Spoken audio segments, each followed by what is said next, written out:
So for all my relatives that were basically uh, exploited by these very powerful military and government people because they were poor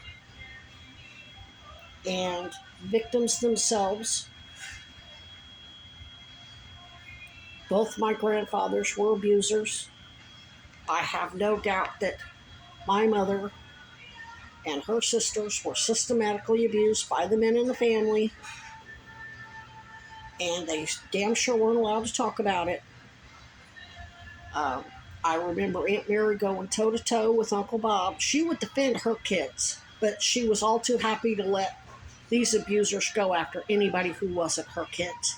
And that's statistically accurate. 80% of all child abuse happens to kids that don't belong to the abuser. Unfortunately, my autistic mother internalized her abuse so bad, especially with all that Klan bullshit, that she hated my guts because I'm not pure white. I'm a fucking mongrel faggot queer to her. Retarded fucking ninja queer to her. Ninja is a way of saying Nigger without actually saying it. So the only way you guys are going to be able to help yourselves is they need to sit down together, since they're all too happy to stick together to act that violence out onto others. You all need to sit down and have a fucking conversation about what the fuck you went through as kids and stop internalizing that shit. As soon as you talk about that shit, it has no more power over you.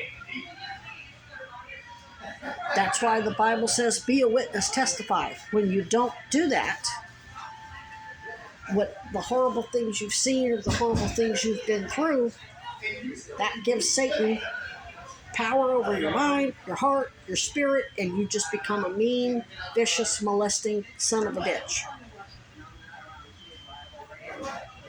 My father's father was a slave.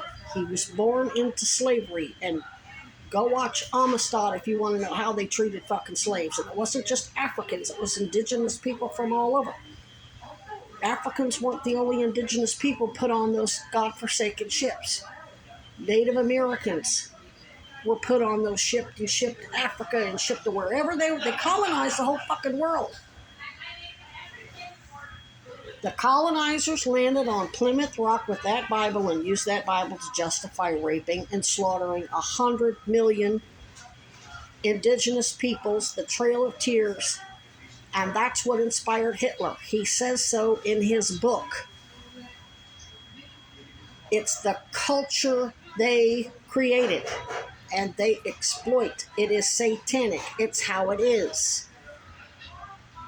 And that's why the Bible says, don't be a hypocrite. Don't grandstand on my name, whether you're talking about God this or Christ that. That's grandstanding. Do not commit your atrocities in my name. That's blasphemous. That makes you the Antichrist.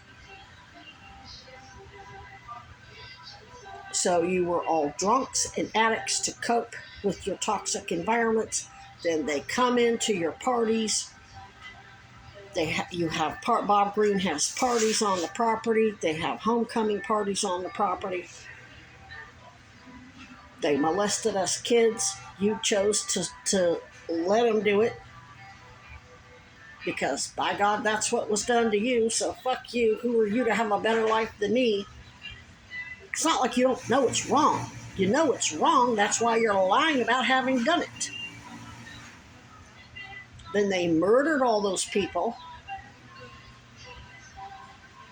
Then you took hush money to shut up about it. I'm not sure there's anything I can do to help you other than tell you you better sit down and start having a conversation about how you've been molested. So when your mouth says it and your ears hear it, you recoil. You get offended. You're like, ugh, that's horrible. And then that way you don't do it to other people, including yourself. How stupid is it for Mary and Elaine and my mother to claim they love Meredith so much and then use her, set her up to go to prison for the rest of her life when she just shit out 2 new kids. Because you're arrogant, stupid motherfuckers who don't fucking listen. You actually believe those satanic people when they paid you off and promised you hush money and this job and that job and this resume perk, that they weren't setting you up to take the fall for all of it, because they're the cops. An activist named Ida B. Wells said those who commit the murders write the reports. You only in charge of the evidence. You don't get to sit down and write Darla Muñoz's report or Virginia Piper's report or all her little cronies that she hires at DHS. You don't get to write their reports. You think their reports are going to say, oh, we had her family kill her and paid them off to kill her. No.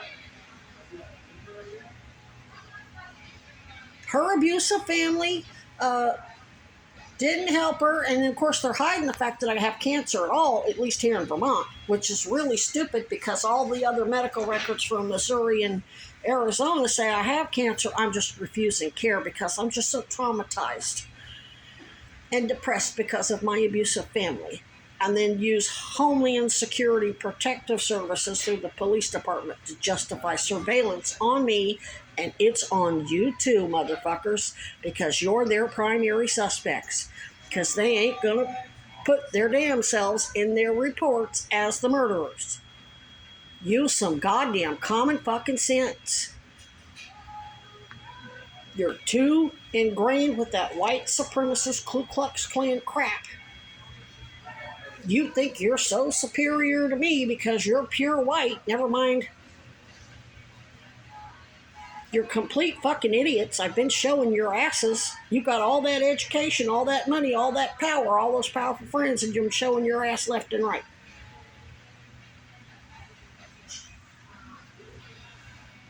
You've got a problem with reality, and that is the very definition of adult children of alcoholics and addicts and alcoholics. They got a problem with fucking reality. They live in their rapist fantasy lands. So it's not like you can go to a meeting and share with anybody because DHS is going to have people all in there. You need to start telling Vermont officials, whether it's the state police or Governor Hochul, where those fucking bodies are buried and who all was involved. And how you were kept drunk and high and told that this person did this or this person did that. So, I mean, it's not like you could have stopped it. Not like you could have stopped them. You couldn't stop no police officer from putting a bullet in somebody's head. You'd have got killed too. But when you're lying and trying to act like it never happened and gaslight me with all of Meredith's cringe-ass fucking texts that are basically sound like a goddamn child molester in every single one of them, they're making you look like you did it.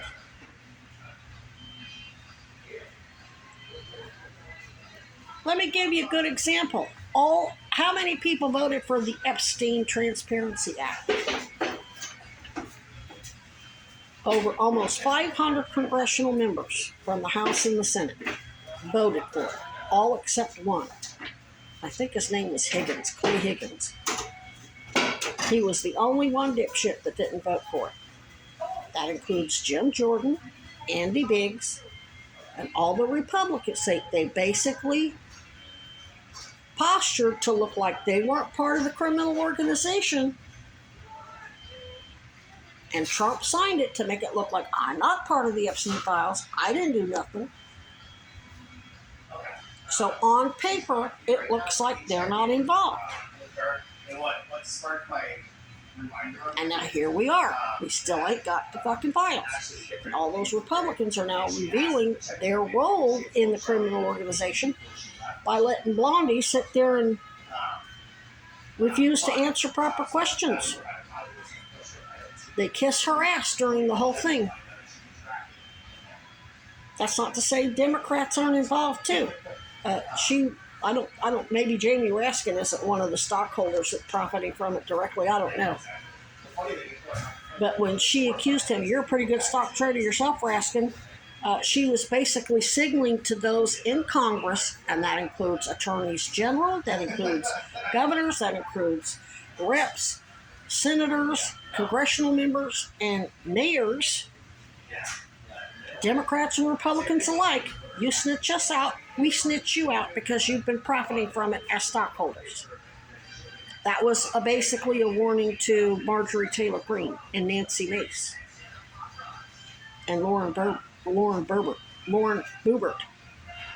Basically, what Hochul's federal investigation, working with Cousel and the state police, they get to compel people to tell the truth. And this is how they do it. They put it out there so much that you either tell on somebody or look guilty. Now we're at the point where everybody's telling on the partners of crime to make it look like they're not part of it, but at the end of the day, everybody's guilty. They already know who's who. All those FBI agents who specialized in sex trafficking, child sex trafficking, that Trump fired, over 1,500 of them, Hochul said, "Come on over here. We got work for you." And now they're part of the New York FBI.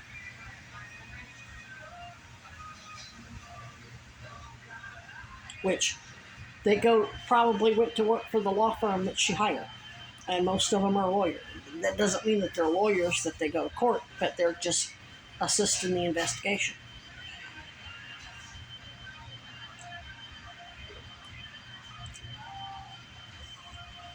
So that is the best way I can help you.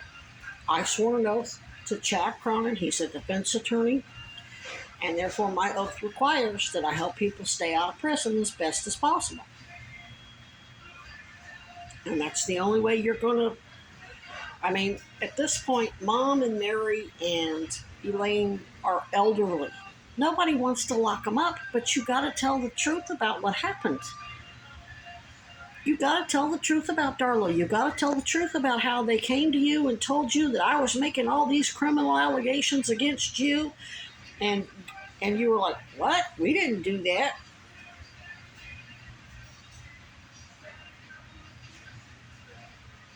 Whether you